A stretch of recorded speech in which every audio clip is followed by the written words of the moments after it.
The night Marin walked out of that Orlando restaurant, the heat felt heavy enough to cling to her skin. It was one of those nights where the air doesn't move, where everything feels too still, too quiet, like the world is holding its breath without telling you why. Marin stepped out into that thick Florida darkness with the kind of tired smile only someone working double shifts could wear, the kind of smile that hides how exhausted she really was. She had dreams stacked higher than her paycheck saving for Italy, chasing a life that finally felt within reach, and she carried those dreams with the same steady confidence she carried that silver filigree necklace her sister gave her. She had no reason to be afraid, no reason to feel watched, no reason to think this night would be the one Orlando would never forget. Dion, her co-worker, caught up to her for a moment, both of them sharing a quick complaint about a table that tested every ounce of patience they had left. It was normal, familiar, the kind of conversation people have when life feels predictable and safe. But the moment Dion walked away, something shifted. Maybe it was the silence swallowing the parking lot. Maybe it was the uneasy distance between the neon glow behind her and the dark stretch ahead. Maybe it was the kind of danger that doesn't announce itself, danger that walks right beside you without ever making a sound. Have you ever walked alone at night and felt that cold awareness settle in your stomach? That quiet fear that someone might be watching, even though you can't prove it? Marin felt none of that, not even a hint, and that's what should make you angry. Because people like her, people with plans, goals, futures, walk into danger every day without knowing the world is about to rip everything from them. Her car door closed. That's when the night swallowed her completely. Stories like this vanish fast. Don't miss the first twist. Subscribe now. Ignore this, and you'll miss the signs others never notice. Subscribe. Before we go further, drop a comment and tell us where you're watching from. We'd love to hear from you. If you enjoy true crime stories like this, be sure to like the video, subscribe, turn on the notification bell, and share it with someone who'd love it too. By the time the sun started pushing at the edge of the horizon, the world should have been waking up with its usual rhythm: alarms buzzing, coffee brewing, cars rolling toward early morning classes. But in the small apartment Marin shared with her roommate, something felt off long before the clock hit 7. Before we continue, if you're a fan of true crime and cold case investigations, you won't want to miss our new book, 50 Cold Cases Solved. 50 real stories of the world's most notorious cases where time almost erased the truth until one clue changed everything. Now available for instant digital download. You'll find the link in the video description and in a pinned comment. Now, let's dive into today's case. Sienna wasn't the type to panic easily. Living with Marin taught her patience: late-night study sessions, shift changes, spontaneous plans. But that morning, the silence in the apartment felt wrong. Too heavy, too final. Marin wasn't in the kitchen reheating leftover pasta. She wasn't brushing her hair in the hallway mirror. Her bedroom door wasn't even cracked open. At first, Sienna tried to push down the growing tension in her chest. She checked her phone. No missed calls, no texts. She dialed Marin twice, then 3 more times, each ring feeling longer than the last.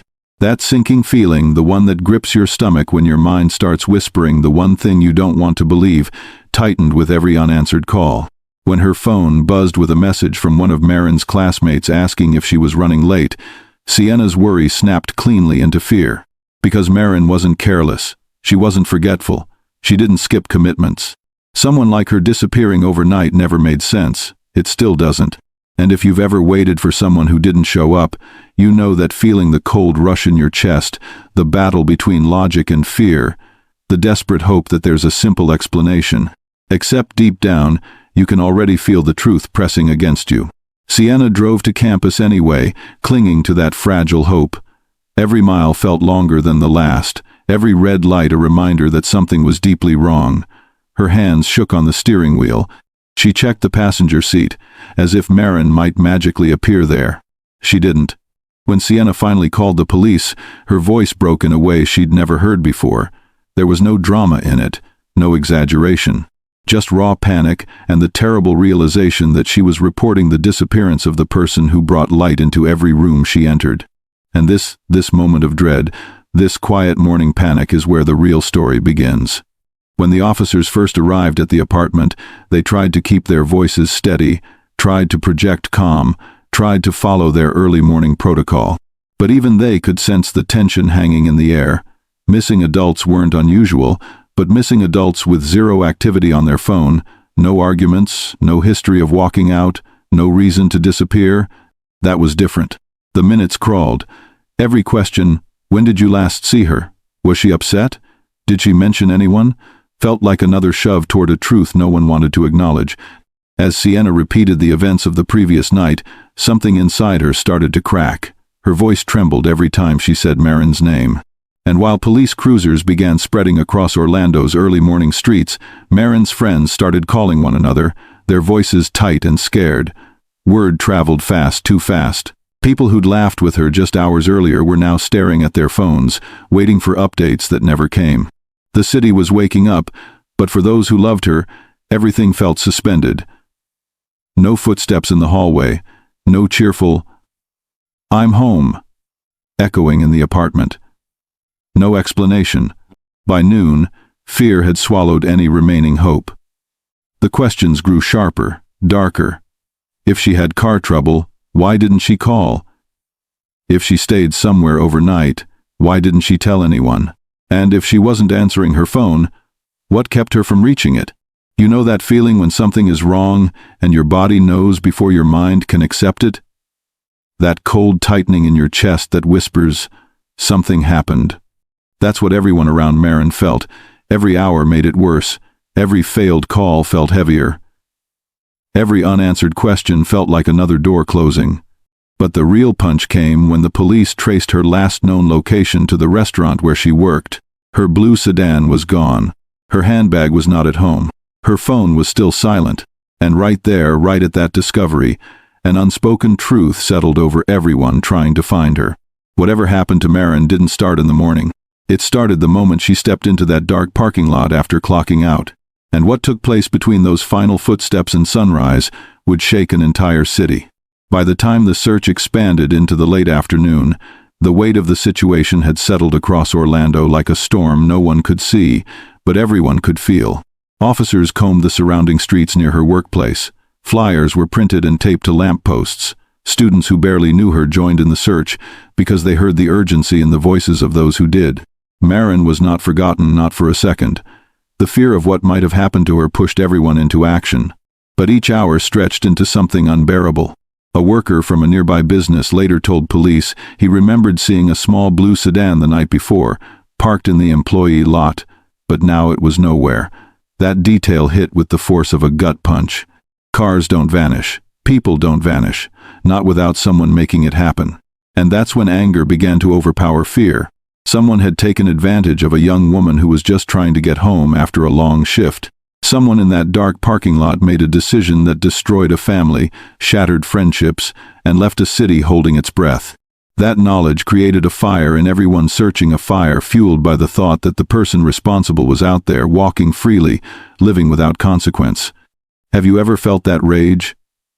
That cold anger that comes when you realize someone's cruelty has changed a life forever? The officers continued tracing routes, checking nearby lots, reviewing grainy external cameras from local shops. But the last thing anyone saw of Marin was her walking toward her car. After that, nothing. Nothing except the sickening realization that someone planned for her not to be found alive. And here's the part you need to hear clearly. Stories like this vanish fast. Don't miss the first twist. Subscribe now. Ignore this, and you'll miss the signs others never notice. Subscribe. When Marin's car was finally located miles away, parked where it absolutely should not have been, the entire search team felt the shift. This wasn't confusion. This wasn't an accident. This was deliberate. And the path toward the truth was about to take a dark, unforgettable turn. Morning turned into afternoon, and the worry surrounding Marin's disappearance began spreading far beyond her close circle. By now, classmates who expected her in lecture were whispering to each other in tight clusters, their confusion shifting into dread. Professors noticed the tension. Students kept checking their phones for updates. Her empty seat carried a weight that no one could ignore. Sienna, trying to keep herself from breaking down completely, paced outside the campus building with her phone pressed to her ear. Every call she made went straight to voicemail. Every time her screen stayed blank, she felt another jolt of panic. She wasn't just scared anymore, she was angry. Angry that Marin wasn't answering. Angry that she had no idea what direction to turn. Angry that something unthinkable could happen without anyone seeing a thing. By early afternoon, the news began circulating through Orlando faster than anyone expected. A young woman missing after a late shift, last seen walking to her car, friends pleading for help. The uncertainty pulled people in immediately. Households turned their televisions to local stations. Break rooms buzzed with speculation. Something felt wrong, deeply wrong, and the community could sense it. Police lines lit up with tips. Some were useless, others were hopeful, all were taken seriously. Officers expanded their search radius, checking nearby neighborhoods, gas stations, parking lots, any location that could hold even the smallest clue. But every hour that passed without a breakthrough made the fear settle deeper into the city. Parents held their children a little closer. Students traveled in groups. Nobody liked the idea that someone capable of making a woman vanish might still be out there. And still, Marin remained missing. No messages. No calls. No trace. The atmosphere across Orlando tightened with worry, and it was clear the search had only reached its first stage. As the search widened, officers retraced Marin's commute from the restaurant to her apartment, hoping to catch a trail that made sense. But the more ground they covered, the clearer it became that nothing about her disappearance followed a normal pattern. The streets she should have driven through were empty of clues. Traffic cameras offered nothing useful. It was as if her path had simply been cut short before she ever reached home. Sienna met with detectives again that afternoon, her voice raw from hours of fear. She repeated every detail she remembered: what Marin wore, the tone of her voice the night before, even the way she tossed her bag on the counter before rushing out to work. Each memory felt sharper now, as if her mind was clinging to the smallest fragments in case one of them mattered. The officers listened carefully, but Sienna could see it in their eyes. They felt the same pressure she did. Across the city, residents continued sharing posts online, spreading her photo everywhere they could. Strangers who had never met Marin were refreshing their feeds obsessively, waiting for the smallest update. It wasn't just concern, it was fear of what this disappearance meant for their own loved ones. If someone could take a young woman on an ordinary night, then no one was truly safe. By late afternoon, a new tip came in. Someone had seen a vehicle matching Marin's near an industrial stretch on the outskirts of town. It wasn't much, but at that point, any direction was better than none. Patrol units moved immediately, engines humming as they turned off the main road and into the quiet, forgotten side of Orlando where old warehouses stood like hollow giants. The deeper the officers drove into that lonely area, the more their instincts tightened. Something was waiting for them out there, something that would change everything. The industrial stretch felt like a forgotten corner of the city, quiet, stripped of movement, the kind of place people drove past without ever looking twice. Old metal fencing rattled softly in the wind, and the wide, empty lots seemed to swallow every sound made by the officers as they stepped out of their vehicles. Even without proof, the silence in that place carried the weight of something waiting to be found. Detectives followed the dirt path toward the back of the lot, guided only by the faint hope that the tip they'd received wasn't just another dead end. Their flashlights cut across cracked pavement and patches of grass worn thin by years of neglect. A few yards in, one of the officers paused, his beam catching a faint shape against the ground. What he saw forced him to call out for Hayes. Hayes approached quickly, the tension in his shoulders rising with every step. As the flashlight beam steadied, the outline became unmistakable. A figure. Still. Motionless. Positioned in a way no living person rests. The moment Hayes saw the young woman's hair, he felt the air leave his lungs. Even before he knelt beside her, he knew what he was looking at. The clothing matched. The frame matched. And the reality of it hit with crushing force. Marin had been found, but not in the way anyone praying for her return had hoped. The officers stood in a frozen line, their faces locked in a mix of anger and disbelief. It wasn't just the discovery that shook them. It was the knowledge that someone had placed her here, far from where she should have been. Someone wanted her hidden, removed from sight, stripped of every chance at survival. And the fear that swept through them wasn't just for Marin anymore. It was for the possibility that the person responsible was still out there, watching their work from the shadows of that empty lot. Detective Victor Hayes arrived minutes after the call went out. He had handled difficult cases before, but something about this scene struck him harder than most. The moment he stepped into the lot, the quiet around Marin's body felt wrong, too heavy, too intentional, as if the space itself was holding back the truth.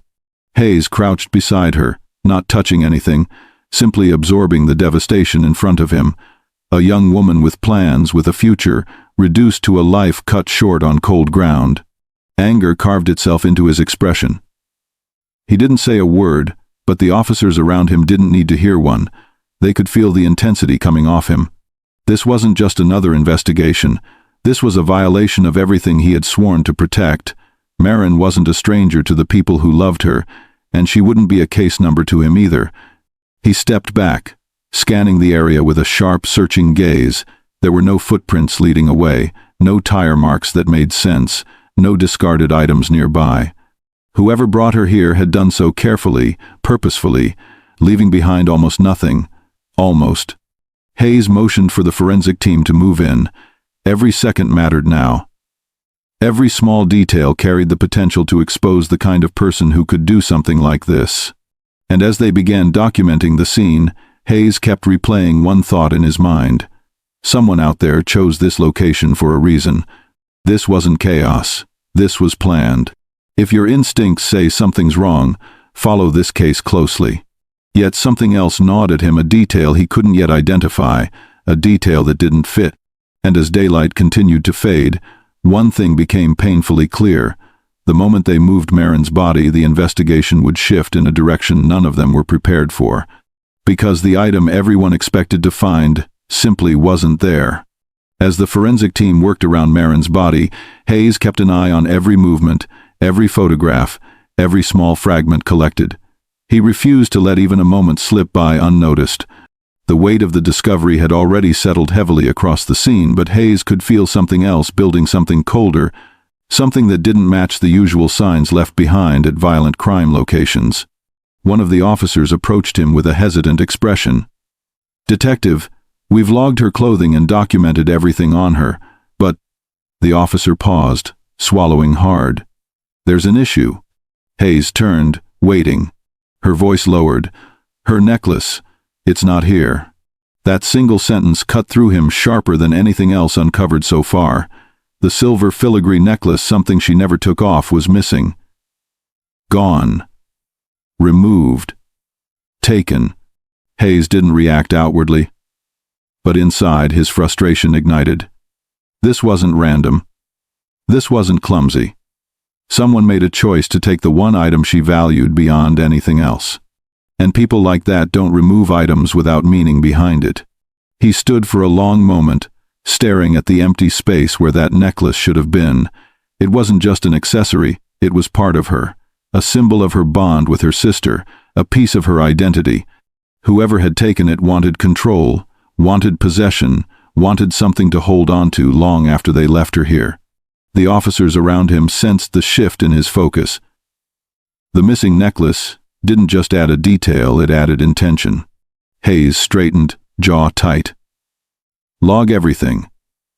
No detail gets overlooked. The lot remained painfully quiet, as if waiting for him to connect a thread he didn't yet have the words for.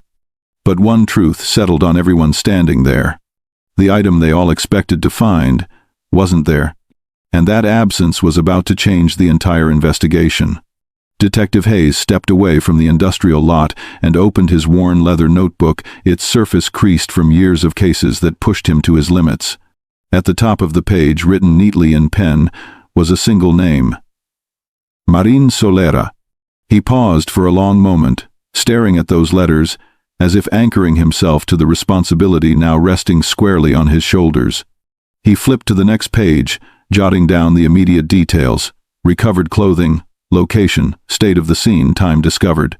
But when he reached the line meant for personal belongings, his pen hesitated. The blank space beneath it mocked him. No necklace. A detail so small on paper, yet so loud in reality. Hayes had seen families cling to sentimental items long after losing someone, and he understood the weight they carried. So when he learned from Sienna and Karina that Marin never went anywhere without that silver filigree necklace, its absence cut deeper than any other missing piece so far.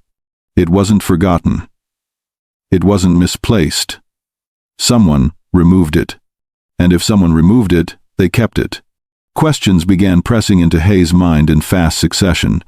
Was it taken as a trophy, a warning, a twisted reminder? Or did the person responsible take it because they knew exactly how important it was to her? That thought tightened something in his chest.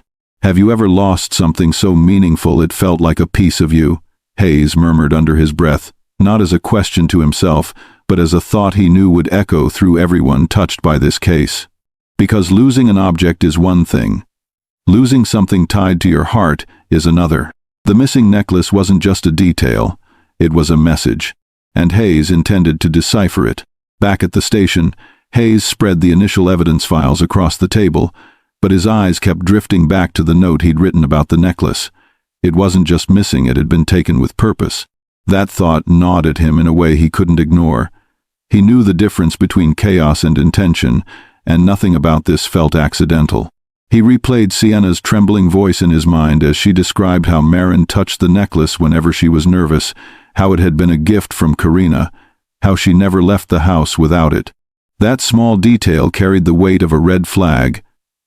Whoever took the necklace didn't just steal something, they stole something tied directly to who Marin was. He leaned forward, elbows on the table, staring at the photos from the lot. The empty space where the necklace should have been felt louder than any mark the attacker left behind.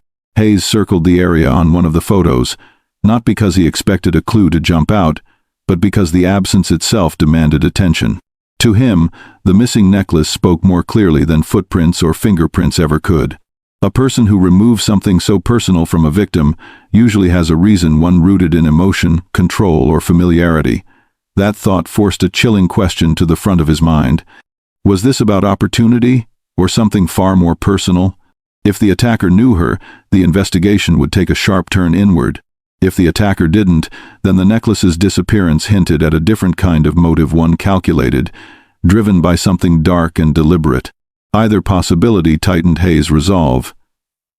He wasn't just searching for traces anymore, he was searching for meaning, and the necklace had just become the loudest silent clue he'd ever encountered. Hayes moved through the hallway toward the interview room, where Sienna sat with a blanket over her shoulders, fingers interlocked so tightly her knuckles had lost all color. She looked up the moment the door opened, eyes swollen, throat tight. She didn't need to hear the details to know what had happened. One look at Hayes' expression told her everything. He sat across from her, choosing his words carefully but avoiding false comfort. She deserved honesty, the kind that hurts but doesn't lie. When he mentioned the necklace, Sienna blinked hard, as if the air had been knocked out of her chest. That necklace was never off her, she whispered. Never. She wore it at home. She wore it to work. She even slept with it sometimes. Her voice wavered. If it's gone, someone removed it. Hayes nodded. He had expected that answer, but hearing it from her made the truth hit harder. The necklace wasn't just missing, it had been taken by someone who understood its value, someone who wanted to hold onto a part of Marin in a way that felt disturbingly intentional. Sienna covered her mouth with her hand, her shoulders shaking. Why would someone take something like that? Hayes didn't respond immediately. He didn't want to give her assumptions dressed as facts, but he couldn't ignore the pattern forming in his mind. People who take personal items from victims aren't acting on impulse. They're acting from a place of control, claiming something as if it belongs to them. And that meant whoever did this wasn't simply trying to escape detection. They were trying to keep something of Marin, something that mattered. Hayes closed his notebook slowly, his expression firming.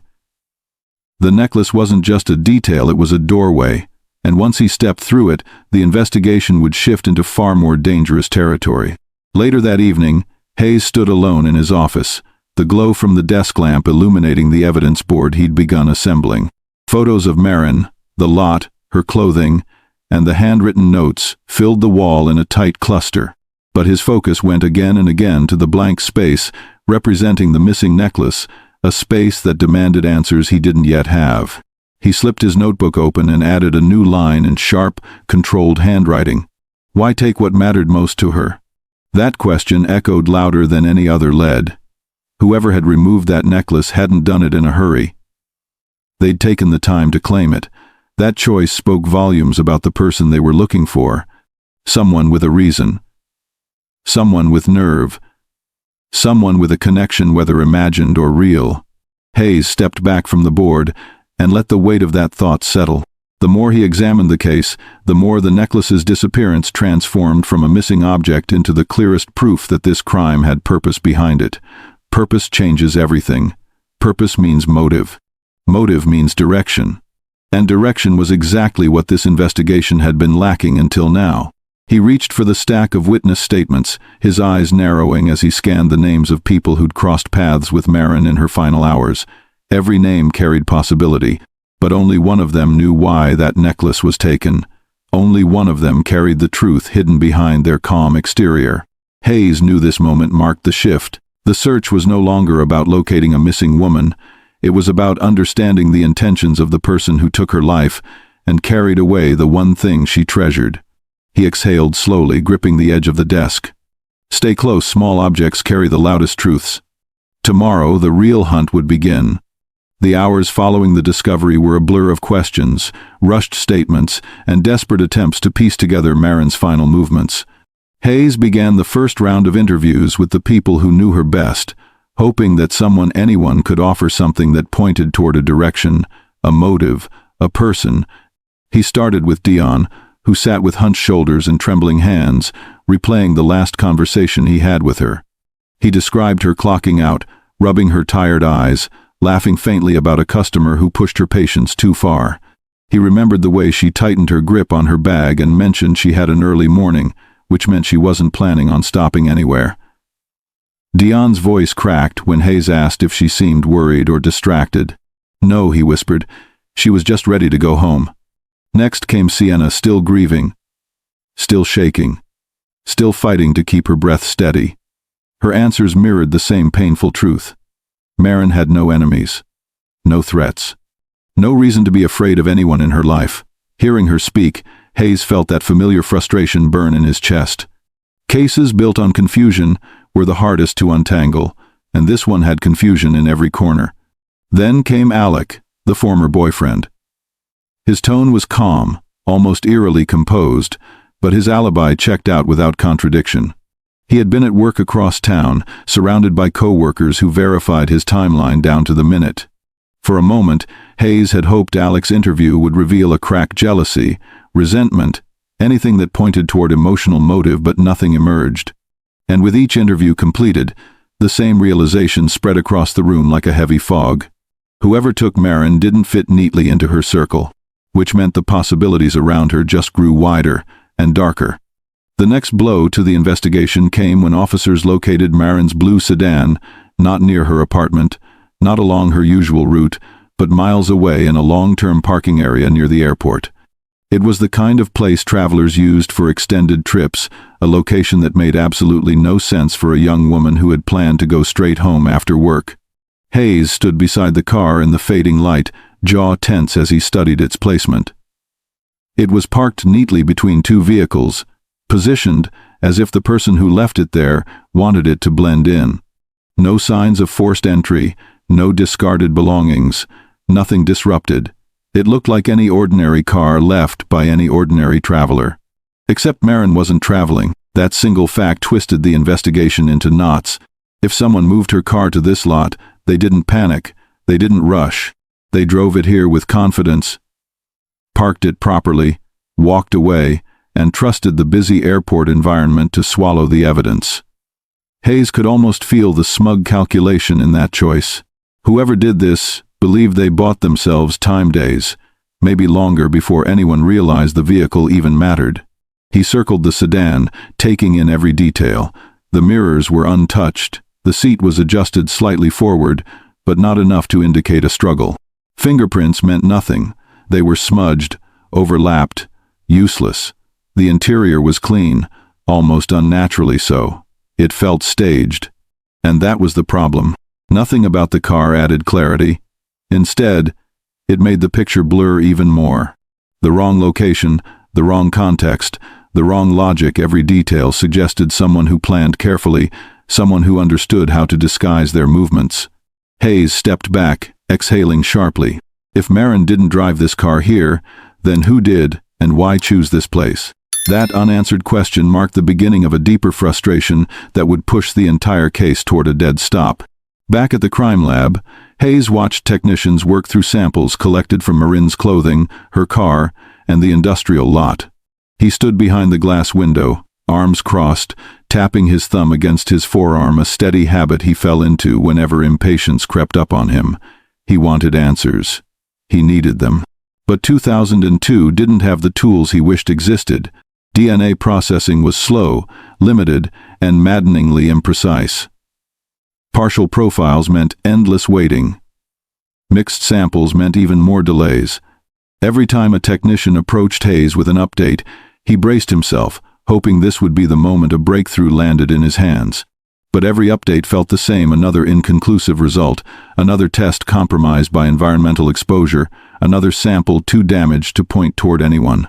Marin deserved better than limitations.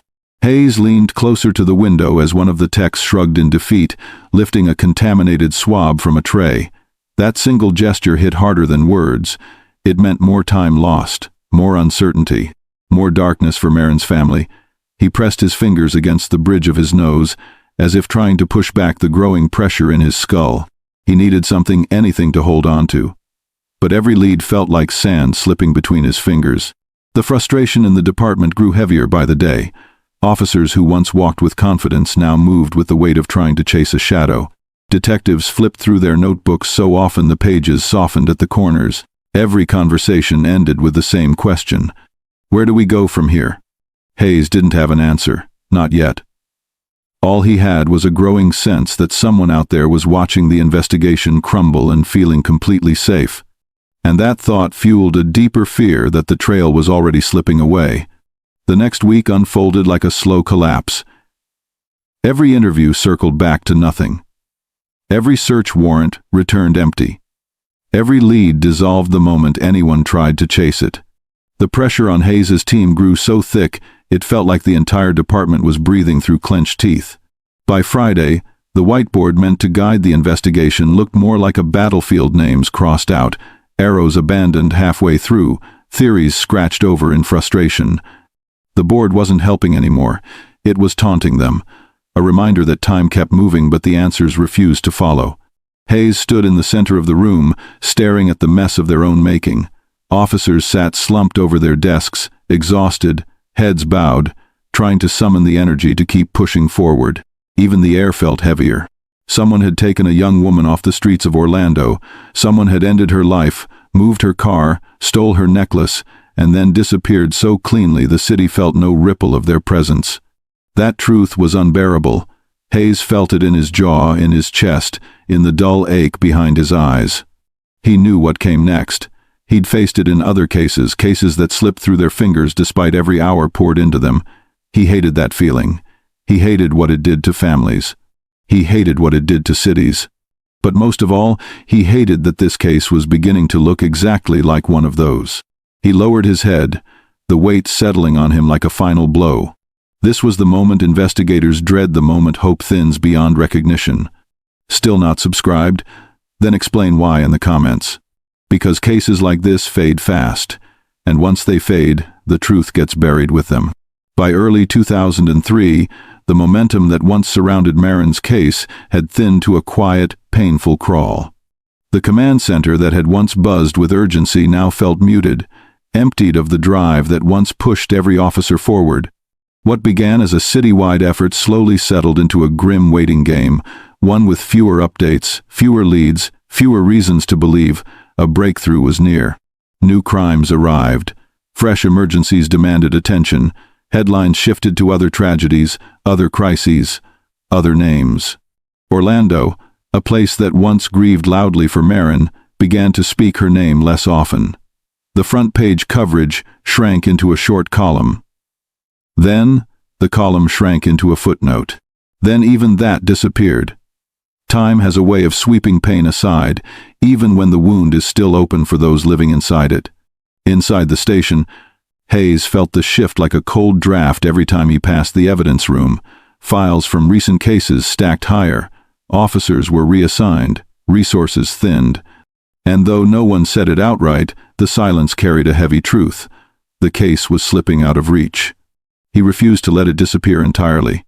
Some nights, long after most of the staff had gone home, Hayes stayed behind, reopening the folder, studying every photo, every report, every line of testimony. It was his way of keeping her close, keeping her real when the world seemed ready to forget her entirely. He couldn't shake the feeling that he was missing something small, something right in front of him, but he searched anyway, unwilling to close the door. Outside, the industrial lot where Marin had been found sat untouched for months. No flowers, no vigil candles, just open land, holding a memory too heavy for the city to carry. Soon, even that land would be changed.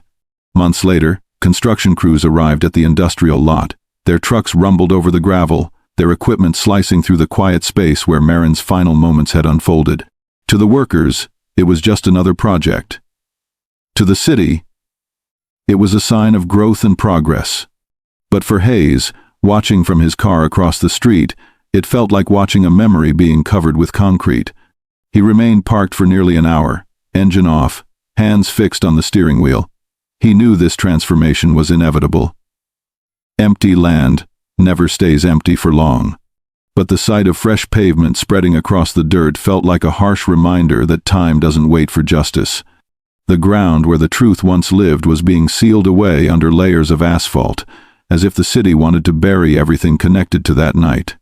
Pedestrians walked past without pausing. Drivers barely glanced at the construction signs. Even the local news only mentioned the development as part of a business expansion. There was no reference to the young woman whose life had ended there, no acknowledgement of the grief tied to that patch of land. For Hayes, it stung in a way he couldn't easily describe. He stepped out of his car and walked closer, stopping at the edge of the taped-off area. The lot looked nothing like it did the morning Marin was found. The stillness was gone. The rawness was gone. What remained was a polished project designed to erase any trace of what had happened. He tightened his jaw, feeling the weight of quiet defeat. The physical reminder of the crime was being wiped away, and with it, another piece of the case felt like it was slipping beyond reach. But he also knew something else. Someone out there still carried the truth, even if the ground no longer did. Long after the lot was paved and the headlines vanished, Hayes remained the one person who couldn't let the case settle into silence. The department had shifted priorities, moved personnel, and reorganized caseloads, but he kept Marin's folder within reach, never buried at the bottom of a drawer, never pushed aside for long. It sat on the corner of his desk like a weight he refused to put down. Some nights he stayed in the office long after the last light in the hallway flickered off. The station felt different at those hours, quieter, almost hollow. He'd flip open the folder again, stare at the photos he knew too well, and reread the interviews until the words blurred together. He wasn't searching for new information anymore. He was searching for the connection he feared he had overlooked. A few officers would pass by and glance at him with sympathy, but no one said anything. They respected him too much to tell him it was time to move on. They also knew he wouldn't listen. The truth was, Hayes couldn't let go. The case had threaded itself into his routines, his thoughts, his late-night reflections. Each time he tried to step back, he felt that familiar pull, an unanswered question tugging at the edge of his conscience. He kept returning to the smallest details: the missing necklace, the wrong car location, the absence of defensive wounds, the controlled precision of someone who knew exactly how to disappear. He rebuilt the timeline so many times he could recite it without looking. Yet nothing shifted, nothing cracked open. Still, he kept the file alive. He believed someone had made a mistake somewhere, somehow. And when that mistake surfaced, he wanted to be ready. Because a case only truly dies when the last person stops searching. Hayes was nowhere near that point. By the end of 2003, the words Hayes had been dreading finally arrived. The case is cold. It didn't come as a dramatic announcement. It didn't come with a meeting or a statement. It came quietly through the shifting of priorities, the reassignment of personnel, the slow removal of Marin's folder from the active investigations board. It happened the way winter creeps in, inch by inch, until the cold settles into every corner. For the department, it was a practical decision. For Hayes, it felt like betrayal. The case wasn't closed, just frozen, but frozen felt too much like erased. He stood in the evidence room doorway one evening, watching boxes from other cases being moved, reorganized, labeled for long-term storage. He knew Marin's would follow soon. He felt the anger rise in his throat as he thought about how easily the world forgets someone once the noise fades. He walked back to his desk, sat down, and stared at the single photo he kept tucked inside the folder. Marin smiling, unaware of the tragedy waiting for her. Her necklace glinting softly, her whole future ahead of her. That image tightened something inside him. Truth disappears when no one pays attention. If you won't subscribe, say why. The guilt in that line wasn't just for viewers, it echoed inside Hayes himself. He feared what forgetting would mean. He feared what silence would cost. But while the city's attention drifted, one person refused to let Marin become a memory. Karina. She didn't attend a single press conference without bringing her sister's name to the microphone. She kept calling the station. She kept visiting the lot long before it was paved, long after. She refused to let the case turn into another file lost in storage. And Hayes knew her determination would eventually force the story back into the light. When the city began to move on, Karina refused to. She couldn't. Every morning she woke with the same ache in her chest, a reminder that her sister's story had been pushed into silence long before the truth was found. While Orlando returned to its usual rhythm, she carried the absence everywhere she went. The first year after Marin's death, Karina held a small vigil at the edge of the industrial lot. She stood there with a candle, surrounded by only a handful of people who still felt the loss deeply. Her mother clutched her hand. Sienna cried quietly. Hayes stood at a distance, watching the young woman who refused to let grief weaken her voice. By the second year, Karina organized a larger gathering. She printed flyers, spoke to local reporters, and wrote letters to community leaders, actions driven not by hope, but by resolve. The crowd grew, but so did the emptiness of standing in the same place with no new answers. Each vigil ended the same way, Karina with her head bowed, whispering a promise to Marin that she would not stop. She visited the station often not with anger, but with determination. She carried notebooks filled with timelines, theories, and questions she spent nights piecing together. She spoke with Hayes and later with Wells, never demanding, never accusing, always insisting that her sister deserved more than a forgotten file. Her voice never shook when she spoke about the case, even when her hands did. That balanced strength held together by pain left an impression on everyone she met. She wasn't a protester. She wasn't seeking attention. She was a sister standing in the gap where the system had faltered. And in her persistence, something powerful began to take shape. A reminder, some people refuse silence, even when the world grows tired of listening. As the years passed, Karina's determination didn't weaken, it sharpened. While others gradually let the case fade into the background of their lives, she moved in the opposite direction. Every unanswered question pushed her deeper into understanding the world that had failed to protect her sister. She spent late nights reading everything she could find about unsolved cases, cold case methodology, trace evidence, and emerging scientific tools. Stacks of printed articles filled her bedroom, covering the desk where she once did her college assignments. What started as grief slowly grew into a form of self-taught discipline. Karina didn't want to be a detective, she simply refused to stand powerless in the face of something that stole so much from her family. She learned how timelines were analyzed, how phone records were interpreted, and how tiny traces could shift the direction of an entire investigation. She studied gaps in Marin's case, reviewing details until she knew them as well as Hayes.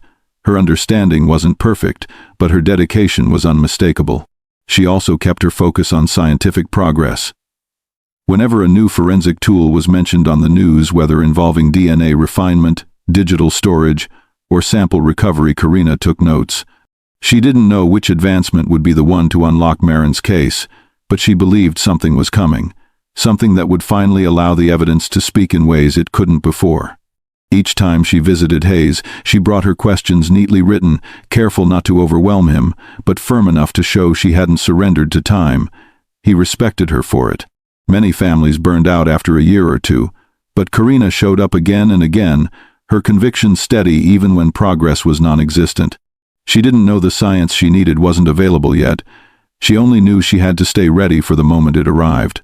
Over time, Karina became a familiar presence at the station someone Hayes and, later, Wells greeted with a kind of respect usually reserved for colleagues, not civilians. She never arrived in anger. She never stormed in demanding attention. Instead, she carried herself with a calm intensity that spoke louder than any confrontation ever could. Hayes often met her in the hallway before she reached his desk, as though he could sense her arrival before she opened the door.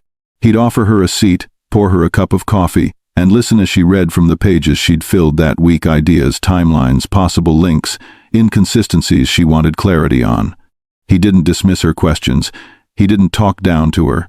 He treated her as someone who had earned the right to be part of every conversation about her sister. When Wells joined the department years later, Karina approached him with the same steady determination. At first, he thought she was just another grieving relative trying to cling to a case without direction. But the more she spoke, the more he understood she wasn't grasping at random theories. She was working from a place of study, discipline, and an unshakable loyalty to her sister's memory. Wells found himself impressed not just by her knowledge, but by her endurance. Many people broke under the weight of time. Karina didn't bend. She refused to let the case vanish into silence, and her persistence quietly influenced how both detectives looked at the file. Even on the days when the case felt hopeless, she brought a sense of movement simply by refusing to give up. Her presence reminded them that unanswered questions weren't just marks on paper, they were wounds carried by real people. And though she didn't know it yet, her steady pressure was building toward a moment that would change everything. Because the science she needed, the key she'd been waiting for, was still years away from existing. Through every passing year, Karina carried the same fire in her voice whenever she spoke about her sister. She didn't allow anniversaries to drift by quietly. She didn't fade from public attention the way most families eventually do when exhaustion takes over. Every time a reporter hesitated to cover the story again, she pushed back. Every time a community leader suggested holding a smaller vigil, she insisted on keeping it large enough to remind people what had been lost. Her life slowly became a balance between survival and purpose. She worked her jobs, paid her bills, handled each new day as best she could, but the case never left her mind. She kept Marin's photo on her nightstand and reread the original police briefings whenever she felt her strength slipping. Each sentence hurt, but each sentence kept her anchored. Her persistence also had an unexpected effect. Officers who had once viewed the case as a fading memory began revisiting it more often. Detectives in other departments asked questions about it. Even younger staff members who hadn't been around in 2002 grew curious because of the quiet, steady pressure Karina maintained. She became the voice that refused to be drowned out. And that voice mattered more than she realized. Because while she was fighting with everything she had, the world of forensic science was slowly evolving. New techniques were being tested. Old limitations were starting to crack open. Tools that didn't exist when Marin died were beginning to rise in labs across the country. Karina didn't know any of that yet. She only knew she had to keep pushing. What she didn't realize, and what Hayes sensed, was that time, the very thing that once worked against them, was now inching closer to delivering something they desperately needed. A way for the evidence to finally speak. 2 decades had passed when Marin's case returned to the desks of investigators, but not because of a new witness or a sudden confession. It resurfaced because the cold case unit launched a county-wide initiative to re-examine stalled files using tools that hadn't existed when those cases first went quiet. Among the folders stacked on the review table sat Marin's thinner than most, worn from years of being opened and closed, but still heavy with unanswered questions. Wells was the one who pulled it aside. Something about the structure of the case, the lack of chaos at the scene, and the strange absence of the necklace made it feel like the kind of file that could produce answers once the right technology touched it. He carried it into the conference room and set it down with a deliberate sense of purpose, as if reviving a heartbeat that had been silent far too long. Hayes joined him shortly after, older now, quieter, but still carrying the weight of that night in his expression.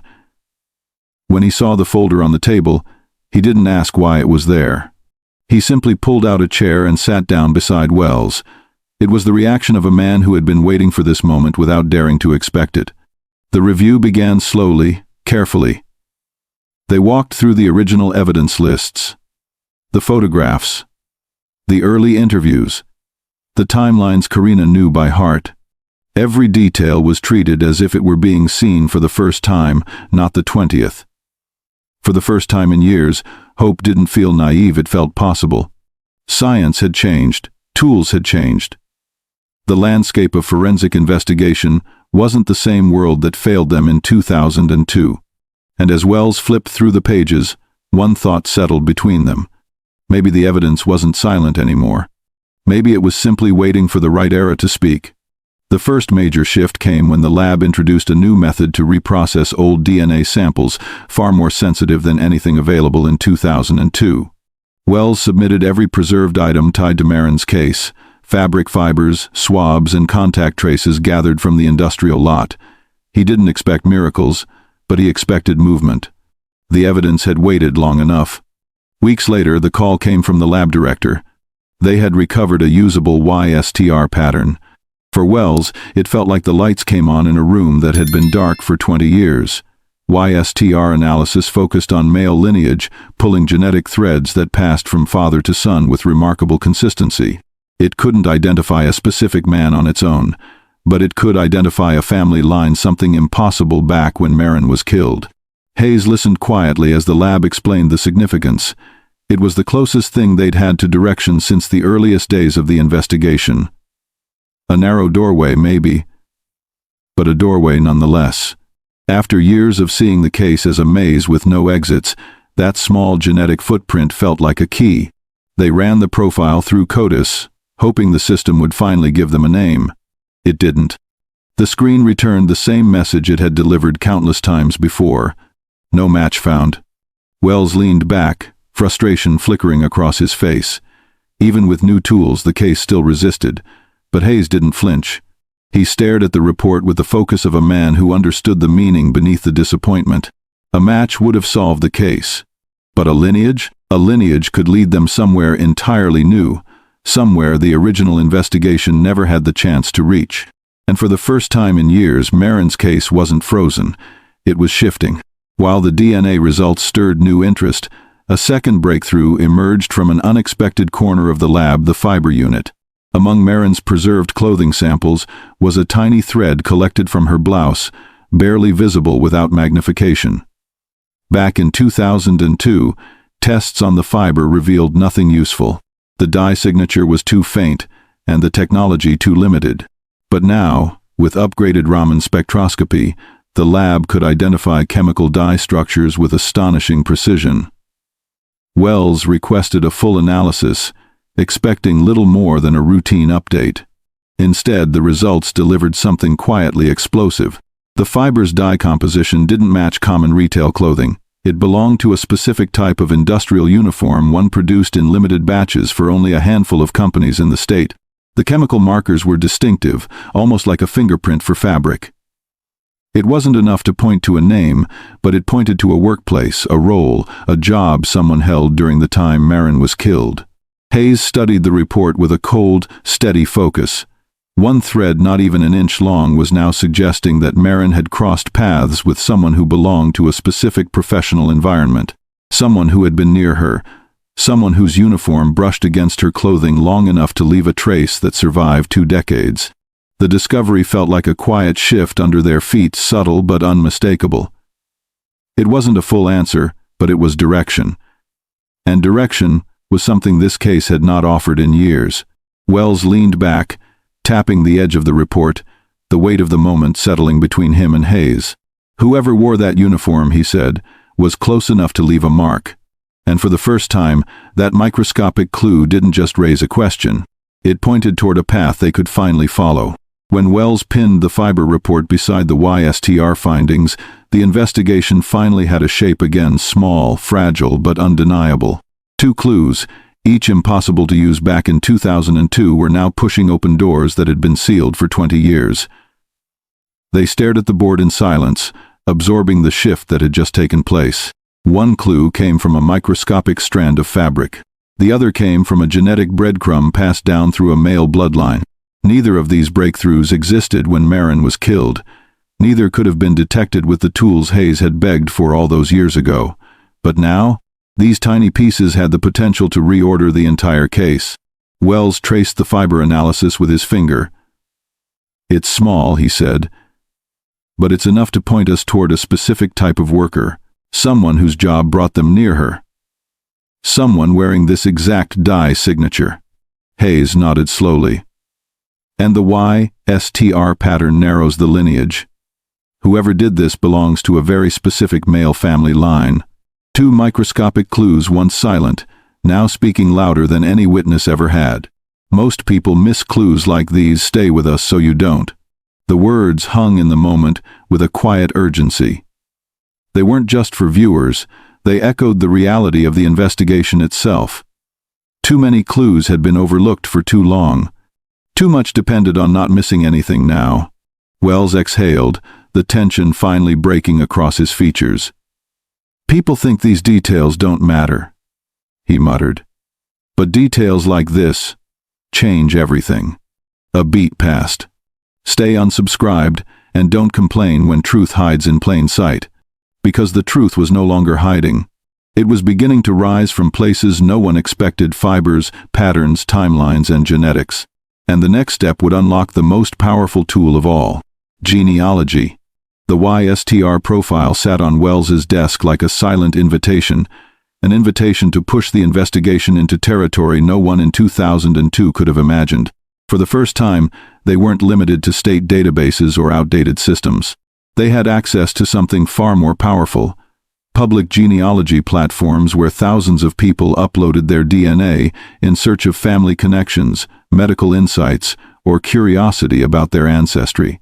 Wells prepared the profile with deliberate care, ensuring every marker was entered correctly before submitting it to the database used for investigative comparisons.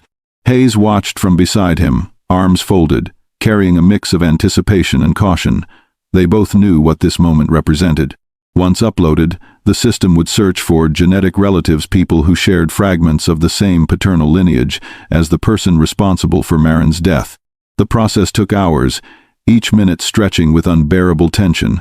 When the match finally appeared, Wells inhaled sharply.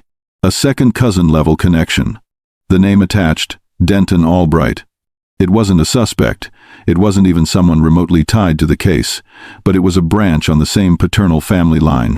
And that meant they finally had somewhere to begin tracing backward toward the father, grandfather, uncles, brothers, and cousins who made up the full tree of male relatives connected through that lineage.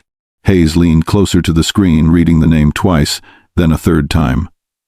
"This is enough," he murmured.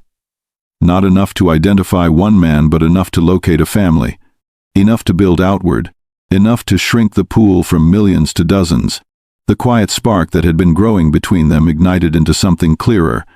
They finally had a direction, one built on biology, history, and the kind of truth no one could outrun.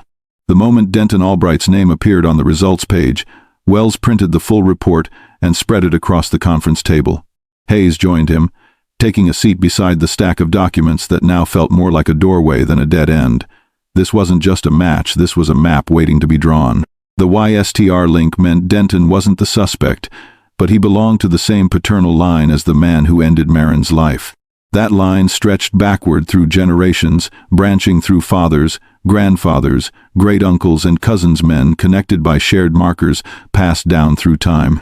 To uncover the suspect, they'd have to rebuild that lineage from the top down, then trace it forward to the present.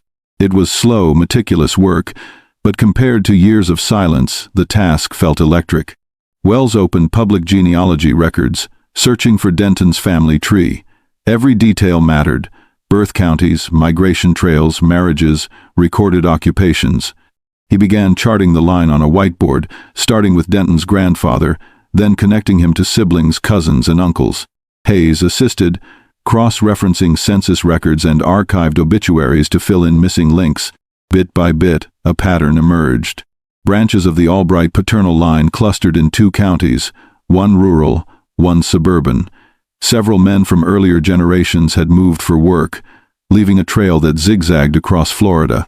Hayes circled the names of male relatives who were the right age in 2002, filtering out those who lived out of state or who had died before Marin's case.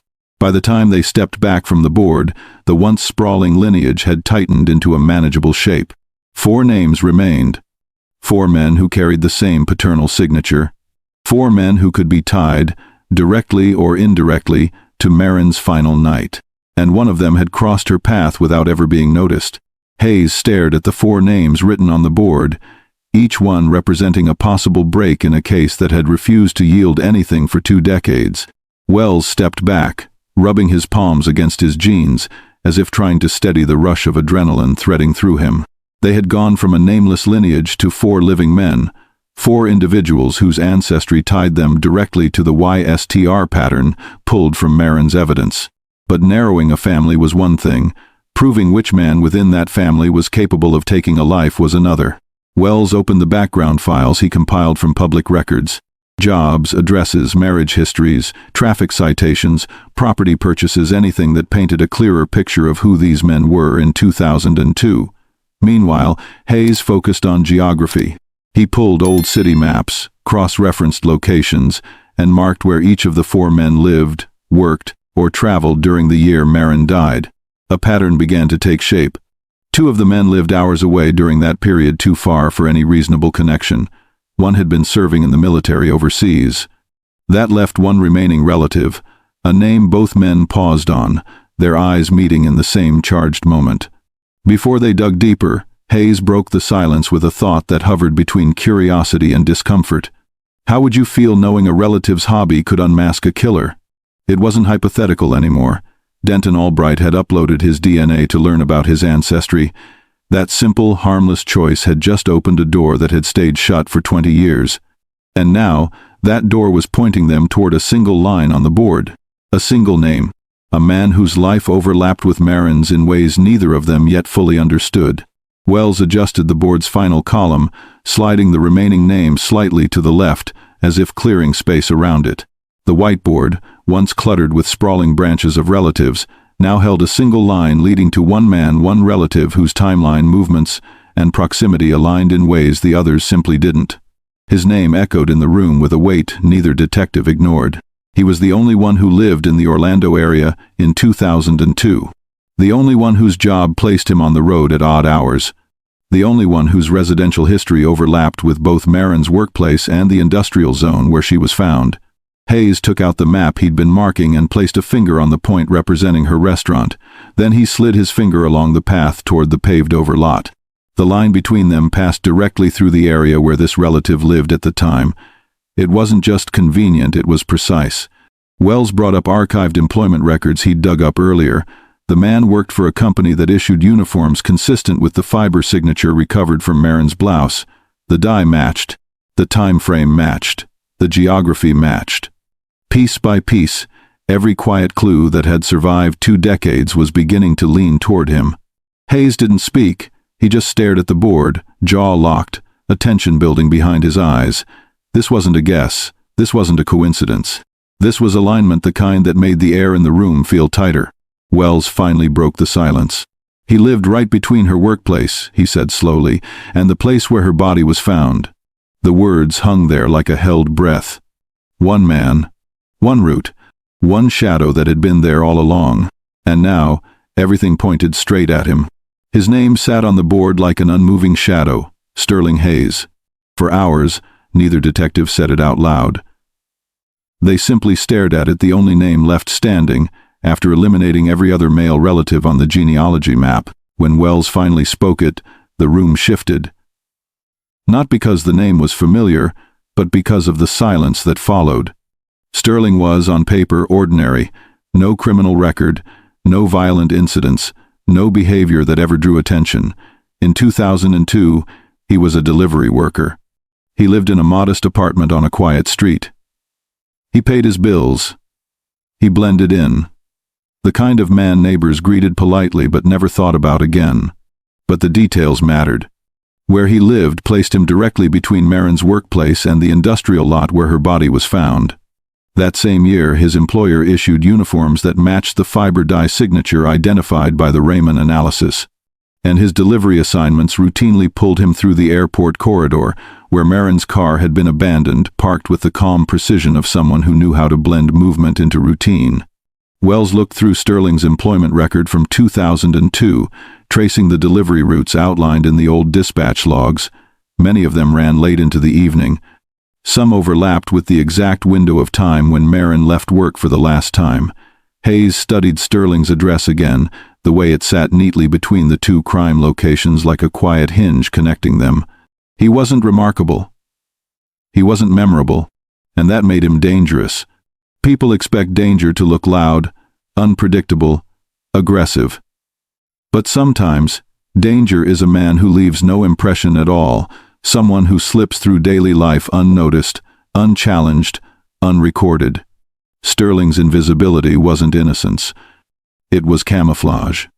And now the camouflage was peeling back, inch by inch. Wells dug deeper into Sterling's past, pulling old employment documents, archived HR notes, and whatever scraps of information survived from 2 decades earlier. What stood out was not what they found, but what they didn't. Sterling drifted through the system without leaving friction. No disputes, no disciplinary reports, no warnings. Just a man who showed up, completed his routes, and went home. But the absence of disruption wasn't comforting. It was unsettling. Hayes reviewed Sterling's old apartment records from 2002. Neighbors remembered him vaguely polite nods in hallways, quiet footsteps, a man who kept to himself. No loud music, no visitors, no patterns that drew attention. He moved like someone trained to avoid being noticed. Then came the employment roster from his delivery job. Sterling's assigned routes placed him in heavy traffic zones near the airport several nights a week. His schedule matched the timeline of Marin's final shift with an uncomfortable level of overlap. He had reason to pass through the precise area where her car was found, an area familiar enough for him to blend in without raising suspicion. Wells slid a photograph of Sterling across the table. Taken in 2002, it showed a thin, unassuming man with a neutral expression, eyes neither warm nor hostile, just blank. No emotion to read, no story in his posture. A face built to be forgotten. "What stands out to you?" Wells asked quietly. Hayes studied the photo before answering. "Nothing," he said. And that's exactly the problem. Men like Sterling didn't draw attention. They didn't spark instinctive alarm. They moved through life without leaving memorable impressions. But in investigations, forgettable could be far more dangerous than aggressive. A man who leaves no trace often believes he can't be traced. And Sterling had lived his entire life around that belief. The deeper Wells went into Sterling's delivery logs, the more uncomfortable the overlap became. He printed route sheets from 2002, faded, grainy documents that still carried enough information to form a pattern. Each sheet mapped Sterling's movement across Orlando during the evening hours, tracing the exact roads Marin used the night she vanished. One route stood out. On the night Marin left work, Sterling had been assigned to a late run that cut straight through the corridor near her restaurant.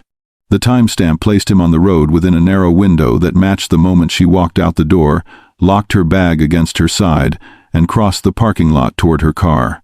Another entry showed him traveling past the airport lot around the same time her vehicle was abandoned there, not speeding, not rushing, just completing a task that blended into the rhythm of his job. Hayes leaned over the documents, tracing the routes with his finger. "He didn't need to improvise," he muttered. His job already put him everywhere he needed to be. Wells nodded silently. It wasn't just proximity, it was familiarity. Sterling knew the side streets. He knew the quiet pockets around the airport. He knew the industrial zones where trucks came and went without notice. His routes weren't random paths across the city. They were practiced rhythms, patterns he repeated night after night. The picture forming wasn't of a chaotic offender.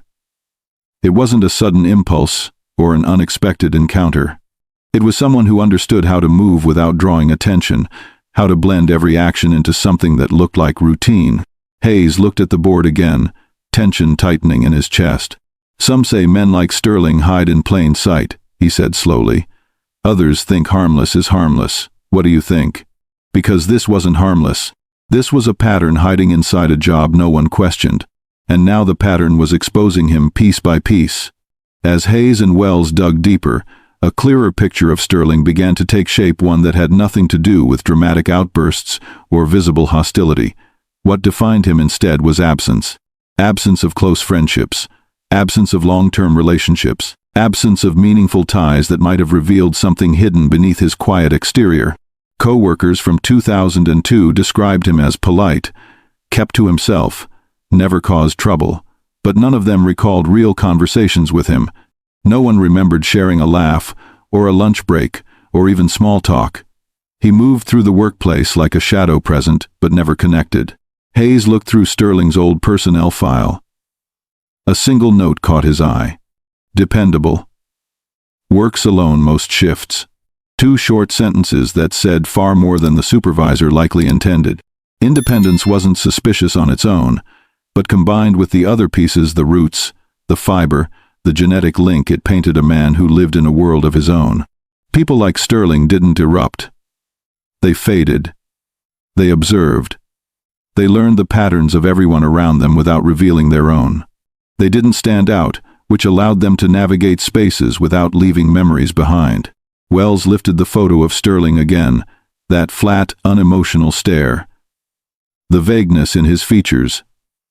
The lack of anything memorable. It all contributed to the same unsettling truth. Some dangers don't look like threats. Some walk around unnoticed because no one ever expected them to matter. Hayes turned from the board, the weight of the revelation settling in his shoulders. If this happened in your city, he said quietly, you'd want early warning. Subscribe now. Because a man like Sterling didn't just slip through cracks. He lived in them. And now the investigation was finally beginning to close around him. Once Sterling became the primary focus, the investigation shifted into a quiet, calculated phase. No interviews, no confrontation, no sudden moves that might alert him. Instead, Hayes and Wells assembled a small team trained in low-visibility observation, people who could blend into crowds, linger in parking lots, and follow without drawing a single suspicious glance. Sterling had slipped through life unnoticed for decades. Now every step he took was watched. The team began by tracking his daily rhythm. Morning commute. Midday errands. Evening drives. He followed the same patterns almost obsessively, as if routine wasn't just habit, it was armor. He left for work at the same time each day, bought groceries on the same nights, parked in the same spot outside his apartment complex. Even his walks from the car to his door followed an identical path. Predictability was his shield. But predictability also made him vulnerable. Wells studied the surveillance notes each night, circling small details, a pause before unlocking his door, a tendency to scan empty spaces when he walked alone, the way he avoided eye contact with strangers. Sterling behaved like someone who wanted to disappear into the background of every environment he entered, yet that desire to remain unseen made it easier for the team to stay close. Hayes monitored from a distance, sometimes from a parked sedan with tinted windows, other times from a pedestrian bench across the street. He watched Sterling carry his bags, check his mail, smoke a solitary cigarette behind the building. Nothing dramatic. Nothing revealing. Just a man moving through life quietly, believing the world had no reason to look his way. But that quiet life was about to crack. Because all it took was one slip, one careless moment for the truth to surface. And the watchers were ready for it. Days into the surveillance, Sterling's life unfolded like a loop, steady, unwavering, almost mechanical. The team logged every timestamp, every turn, every familiar stop. He woke early. He left for work without hesitation. He returned home at nearly the same minute each night.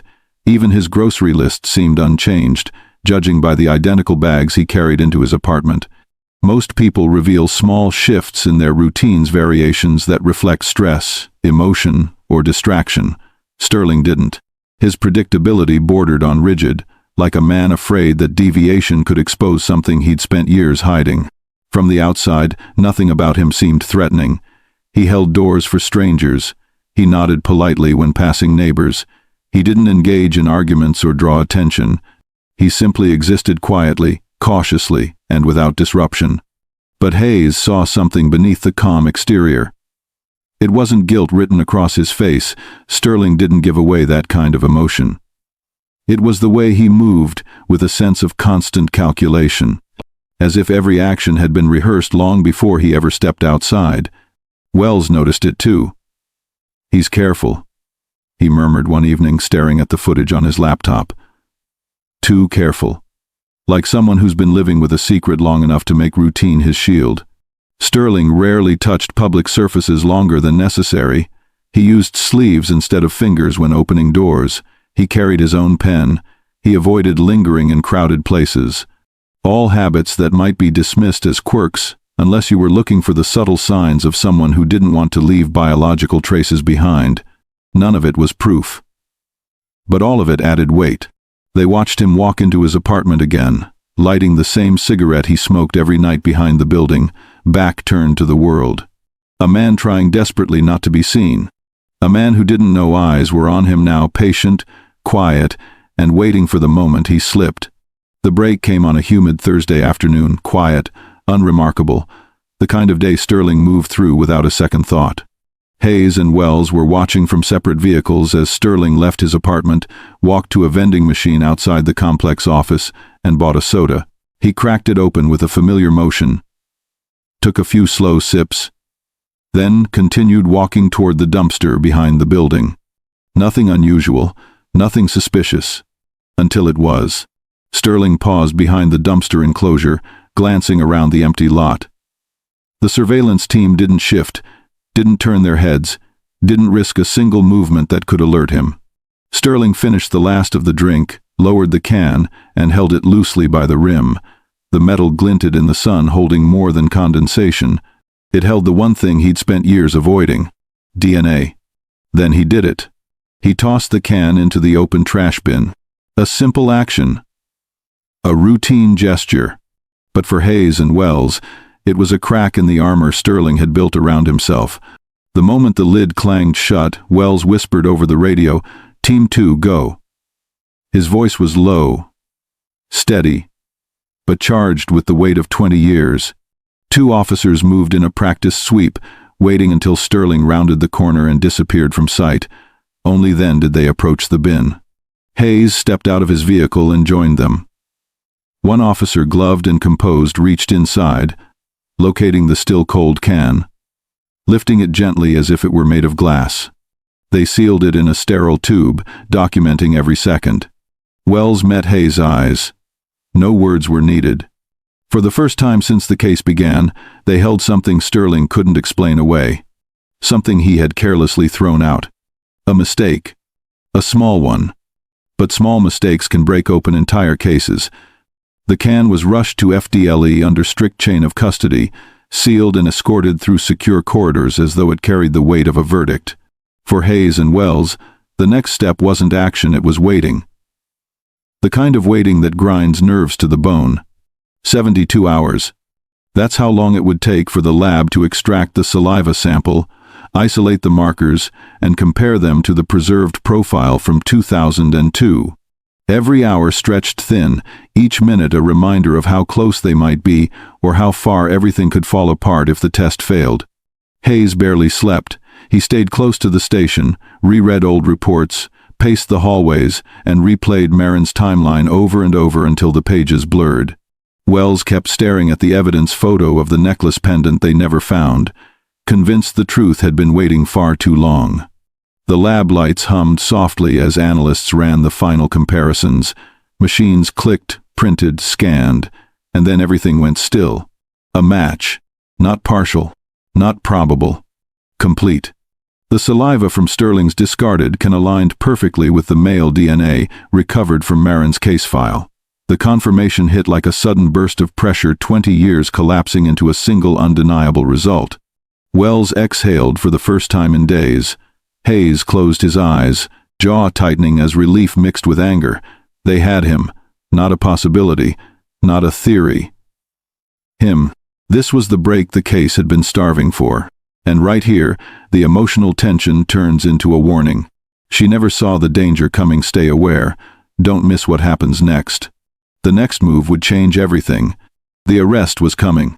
and the city had no idea its quietest resident was about to be unmasked. The morning of the arrest began like any other in Sterling's quiet neighborhood. Kids waiting for the school bus, sprinklers ticking across small lawns, mail trucks starting their routes. Nobody suspected the stillness was about to fracture. Hayes and Wells coordinated with uniformed officers positioned strategically along the street. Patrol cars were parked out of sight, engines low, radios silent. Every member of the team moved with controlled tension, the type that comes only after realizing years of uncertainty were about to collide with undeniable truth. At 7:42 a.m., Sterling stepped out of his apartment wearing the same simple clothing he always wore, holding a thermos in one hand. He walked toward his car without hesitation, calm, unaware, living the same routine he had followed for 2 decades. He reached for the driver's door. That was the moment Hayes gave the signal. Officers emerged from both sides, voices firm, commanding him to step back and raise his hands. Sterling froze. The thermos slipped slightly in his grasp before he caught it, fingers trembling. He turned slowly, confusion spreading across his face as if he couldn't comprehend how the quiet life he'd built had just collapsed around him.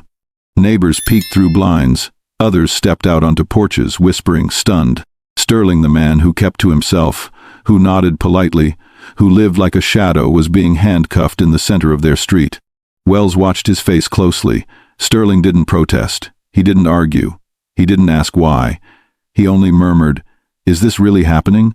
As though the truth he'd buried had finally clawed its way back to him. For 20 years, the case stood still. In less than 2 minutes, the silence shattered. The walk to the patrol car marked the first step toward answers everyone feared they might never receive. The interrogation room was intentionally plain, no distractions, no comforting details, just a table, 2 chairs, and the unblinking eye of a wall-mounted camera. Sterling sat with his hands folded tightly, the chain of his cuffs faintly clicking each time he shifted. He looked even smaller under the cold overhead light, as if the weight of the moment had shrunk him. Hayes entered first, setting down a folder with a quiet thud. He didn't open it. He didn't need to, not yet. Wells followed, closing the door behind him with a steady motion that made Sterling flinch ever so slightly. That tiny reaction told Hayes everything he needed to know. This was a man bracing for the truth he'd run from for 20 years. For several minutes, nobody spoke. Hayes watched him. Sterling stared at the table. Wells leaned back in his chair, arms crossed, absorbing every twitch, every pause, every shallow breath. When Hayes finally spoke, his voice was calm, measured. "We know more than you think," he said. "And you know why you're here." Sterling swallowed hard. His eyes darted toward the folder, then back to the table. I don't understand," he muttered, though the unsteady tone betrayed him. Wells leaned forward. "A lot of people hid behind that line," he said quietly. "But only one person left the evidence we found." Sterling's fingers tightened around each other until his knuckles turned white. He breathed out slowly, like someone trying to keep a story from breaking loose. "You're dragging up something old," he whispered. "Something that should have stayed buried." Hayes didn't blink. Buried doesn't mean gone. The room fell silent again, thick, tense, waiting. Sterling's composure began to crack. The truth was pressing against him, and he knew it. He just didn't know how much. The longer Sterling sat in that room, the more the mask he'd worn for 2 decades began to slip. His breathing grew uneven. His shoulders stiffened. He kept glancing at the folder on the table, unable to look away for more than a few seconds. It was as if the folder itself carried a voice whispering the truth he'd been trying to outrun. Hayes finally opened it, not dramatically, not loudly, just enough to slide out a single photograph. He placed it between them. Marin. Young, bright-eyed, full of life she never got the chance to finish living. Sterling stared at the image. His lips parted. His jaw tightened. He didn't speak, but the panic rising behind his eyes said enough. Wells leaned in, keeping his tone steady. "You know her. You were there. You've carried this for a long time." Sterling shook his head too fast, like a reflex rather than a conviction. "You're twisting things," he said, voice shaky. "You don't know what happened." "We know enough," Hayes replied softly. And we know you didn't plan every detail. Mistakes were made. That single word mistakes hit something inside Sterling. His shoulders dropped, his breath caught in his throat. For a moment he looked like a man standing on the edge of a truth he never intended to say. Then, in a voice barely above a whisper, he muttered, "It wasn't supposed to go that far." Hayes didn't interrupt. He let the silence pull Sterling forward. Sterling rubbed his wrists against the cuffs, eyes fixed on the table. "It was a mistake," he murmured. "A moment I couldn't undo." Wells pressed gently. "What moment?" Sterling swallowed hard. His next word sent a jolt through the room. "The piece of jewelry." He didn't elaborate. He didn't need to. The admission cracked open the door they'd been pushing against for years. The detectives exchanged a look. They knew exactly what they had to do next. Once Sterling uttered those words, Hayes and Wells moved fast. A confession like that, half-formed, fragile, but undeniably real, meant the window to secure hard evidence was open. They stepped out of the interrogation room and immediately contacted the judge waiting on standby. Within minutes, a signed search warrant was in their hands. The team assembled outside Sterling's apartment complex, armed not with weapons but with precision and purpose. His unit was small and sparsely furnished, the kind of place someone lived in without ever truly belonging to it. Nothing personal hung on the walls, no photographs, no keepsakes, no markers of a life rooted in anything meaningful. Just objects arranged with mechanical neatness. But Hayes didn't care about the couch or the empty kitchen counters. He cared about the hidden spaces, because a man who'd carried a secret this long wouldn't leave anything important in plain sight. The search began with careful steps, drawers opened, closets examined, boxes labeled and inspected. The team moved with quiet coordination, each investigator focusing on places where a small object could be concealed. Wells reached the bedroom. The closet was organized almost too perfectly. Shirts aligned in identical spacing. Shoes arranged like duplicates of each other. It felt less like a home and more like a shell someone occupied out of habit. Then he noticed the metal toolbox on the closet floor. It looked ordinary, scratched edges, worn handle, but when he lifted it, the weight felt wrong, too heavy for its size. Wells set it on the bed, unlatched the top, and began removing the tools one by one. Beneath the top layer, a false bottom caught his eye. He tapped it lightly.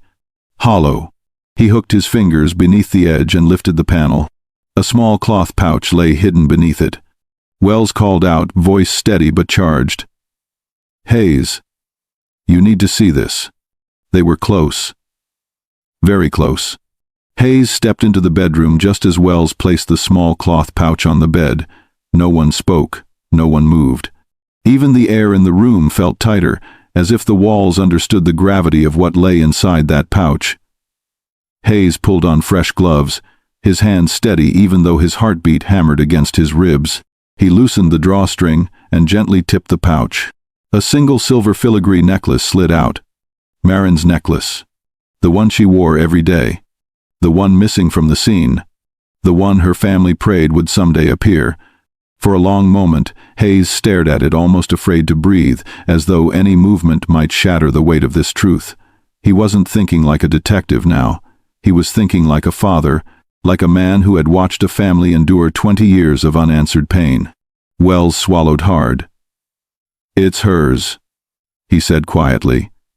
Not because he needed to confirm it, but because saying it out loud made the moment real. Karina arrived at the station minutes later, summoned by Hayes with a voice that told her everything and nothing at the same time. When she entered the evidence room and saw the necklace sealed under a clear case, her hands flew to her face. The cry that escaped her wasn't loud. It was the kind of sound pain makes when it finally reaches the surface after being buried for half a lifetime. She touched the glass with trembling fingers. "She never took it off," she whispered. Not once. Hayes stood beside her, giving her the space to break and breathe. The investigation had found the truth, yet the cost of that truth echoed through the room like a reminder of everything Marin lost. And here your CTAs land. Miss this moment, and you'll miss justice unfolding. Subscribe now. Only those who stay with us see stories resolved this clearly. Karina stood outside the courthouse steps the morning after the announcement went public. The sky above Orlando was quiet, washed in a soft early light that carried none of the heaviness she'd lived with for 20 years. Reporters gathered nearby, microphones ready, cameras aimed, but none of that mattered to her. She wasn't here for them. She was here because the weight she had carried since she was a teenager had finally shifted. When she stepped up to the podium, her hands trembled not with fear, but with release.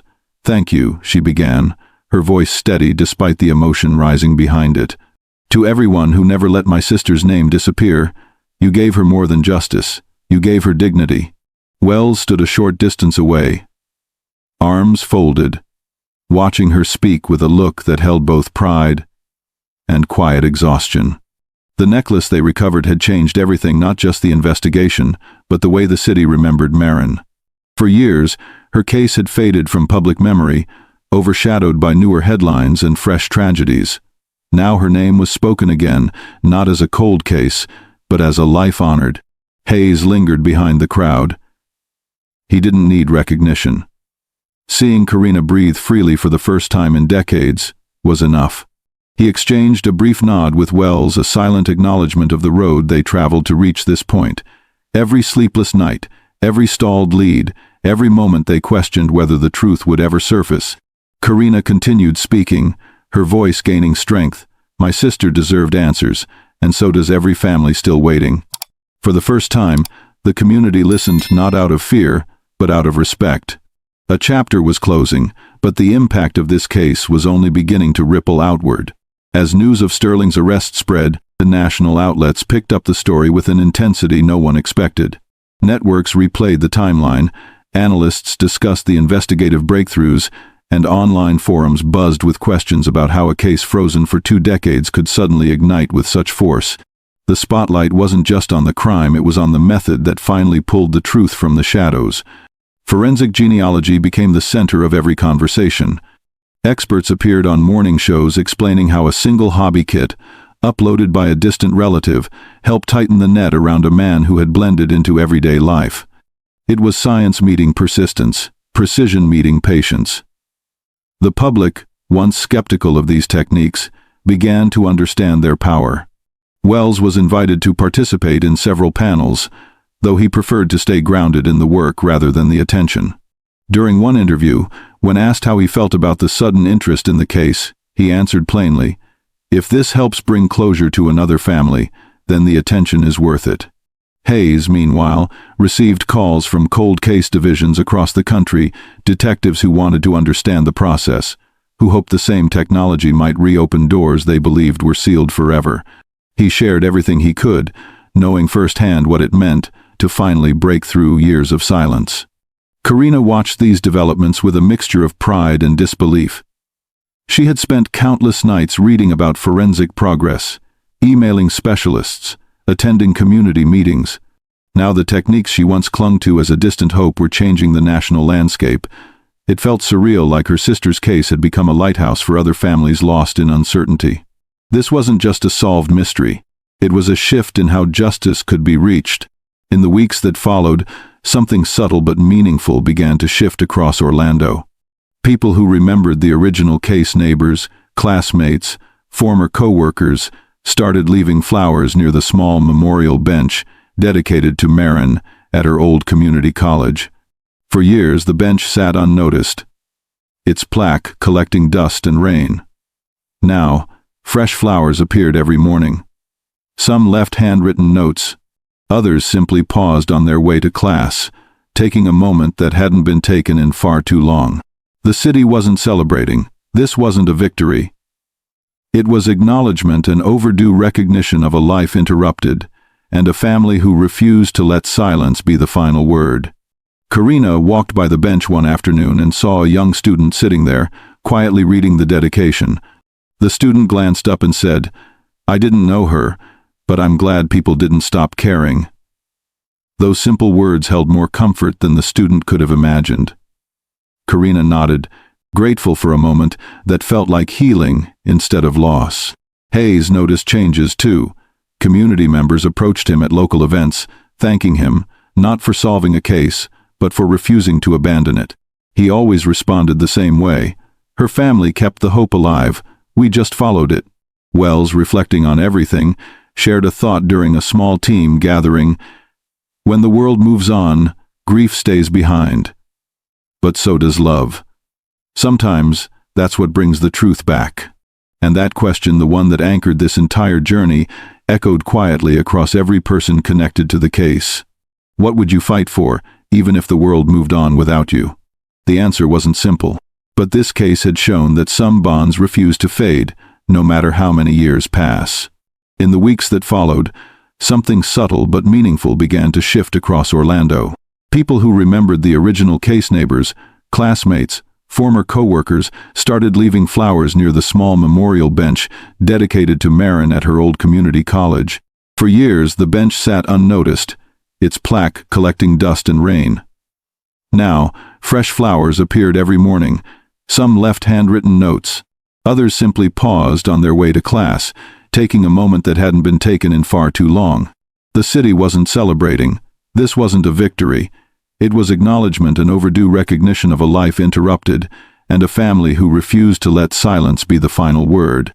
Karina walked by the bench one afternoon and saw a young student sitting there, quietly reading the dedication. The student glanced up and said, "I didn't know her, but I'm glad people didn't stop caring." Those simple words held more comfort than the student could have imagined. Karina nodded, grateful for a moment that felt like healing instead of loss. Hayes noticed changes too. Community members approached him at local events, thanking him, not for solving a case, but for refusing to abandon it. He always responded the same way. "Her family kept the hope alive.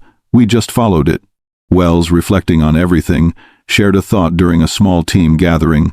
When the world moves on, grief stays behind. But so does love. Sometimes that's what brings the truth back. And that question, the one that anchored this entire journey, echoed quietly across every person connected to the case. What would you fight for, even if the world moved on without you? The answer wasn't simple. But this case had shown that some bonds refuse to fade, no matter how many years pass.